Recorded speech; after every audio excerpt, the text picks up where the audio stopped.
கடகராசி அன்பர்களுக்கு கடகம்ங்கிற ஒரு ராசி இல்லைன்னா யாருமே வீடு வாங்க முடியாதுங்க, யாருமே இடம் வாங்க முடியாதுங்க, யாருமே வண்டி வாங்க முடியாதுங்க. என்ன சார் இப்படி சொல்றீங்க, கடகம் அவ்வளோ இம்பார்ட்டன்ட்? ஆமாங்க. என்ன கடகம்னா என்ன நினைச்சீங்க சார்? கடகராசியில பிறந்து கஷ்டப்படுறேன் சார் நான். இருக்கட்டுமப்பா, ஆனால் 2025 நல்லா இருக்கும்.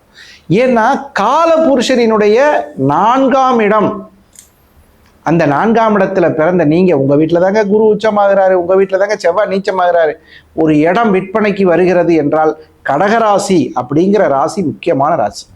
இப்ப கடகத்துக்கு 12ஆம் இடத்துல குரு வரப்போறார்.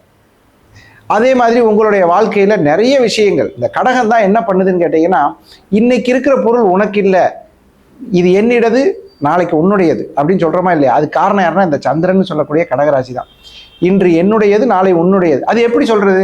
சந்திராஷ்டமம் இன்னைக்கு எனக்கு வந்துருச்சா, நாளைக்கு உனக்காம்ல.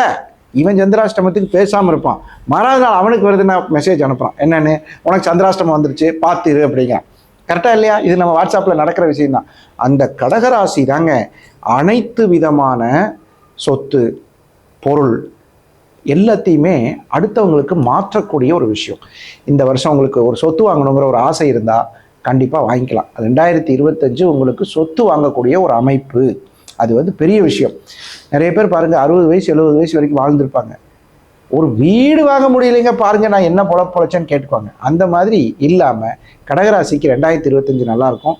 ரொம்ப அற்புதமான நல்ல பலன்கள் நடப்பதற்கு இந்த 2025 கடகராசிக்கு நல்ல பலன்களை தர காத்திருக்கு.